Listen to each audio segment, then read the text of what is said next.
Saludo a Ángel García Lascurain, quien es presidente nacional del IMEF. ¿Qué tal, Ángel? Muy buenas tardes. Susana, muy buenas tardes. Gracias por la invitación. Gusto saludarte. Cuéntanos a qué se debe esta baja en el pronóstico de crecimiento de la economía mexicana. Claro, como bien comentas, redujimos el pronóstico para este año a 5.8%. Hay varios factores que lo explican. Primero, hemos visto restricciones importantes a la oferta, como hemos visto la demanda internacional se ha reducido. También la economía de Estados Unidos está mostrando señales de debilidad, producto de una descomposición que ha habido en las cadenas de suministro a nivel global y que han impactado a la industria automotriz, y eso ha implicado menor demanda por productos mexicanos de exportación. Y la exportación, principalmente el sector manufacturero, había sido uno de los principales motores de la reactivación económica, pero ahora esta situación de mayor debilidad internacional o demanda externa por productos mexicanos se suma a la situación que ya prevalecía en México, donde la demanda interna continúa a niveles muy débiles, deprimidos principalmente por la caída en la inversión, que no es algo nuevo, es una situación que ya viene desde el 2019, y se ha sumado a un menor poder adquisitivo. El consumo está en niveles bajos, tenemos el desempleo general del año pasado no se ha recuperado en su totalidad, y en general los ingresos promedios son menores, implicando también una menor demanda interna. Ahora, en este tema de la inversión que mencionabas que ha caído y sabemos que es un factor sumamente importante para el crecimiento económico, ¿qué está faltando para detonarla? Bueno, la situación que ya prevalecía desde el 2019, que debería caracterizarse como una situación general de incertidumbre para llevar a cabo la planeación de proyectos de inversión con una visión de mediano plazo. Ha habido pues una serie de iniciativas, son varios factores, pero ha habido una serie de iniciativas de reforma de ley o reformas de ley que han atentado contra la inversión en diferentes sectores. La más reciente es la iniciativa de reforma a la industria eléctrica, que da marcha atrás a una serie de proyectos de inversión, pero al mismo tiempo genera un ambiente general de incertidumbre para la inversión en otros sectores.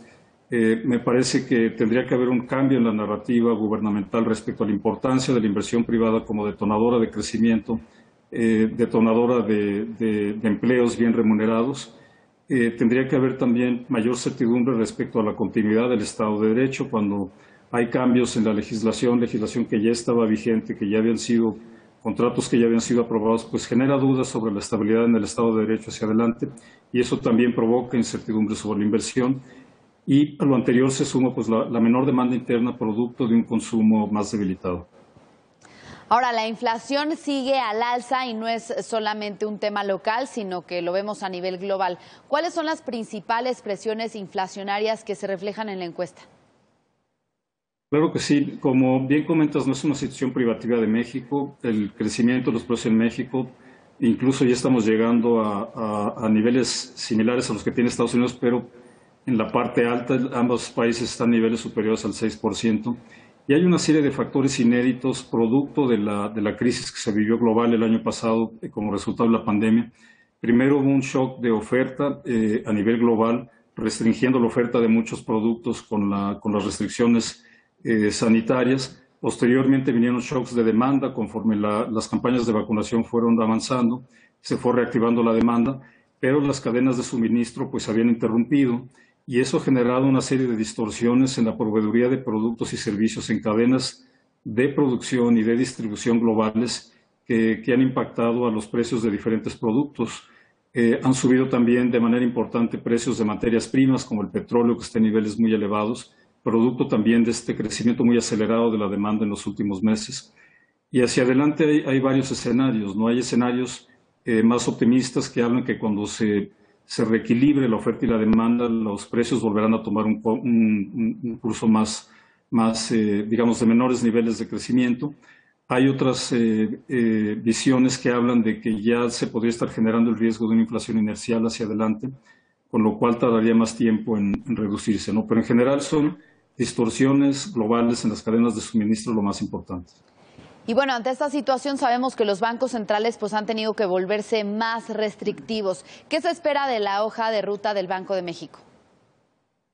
Bueno, el Banco de México se ha caracterizado siempre por su prudencia, no por la objetividad de las decisiones. Ha venido incrementando en las últimas reuniones, ya van 4 reuniones consecutivas donde se incrementa la tasa de interés.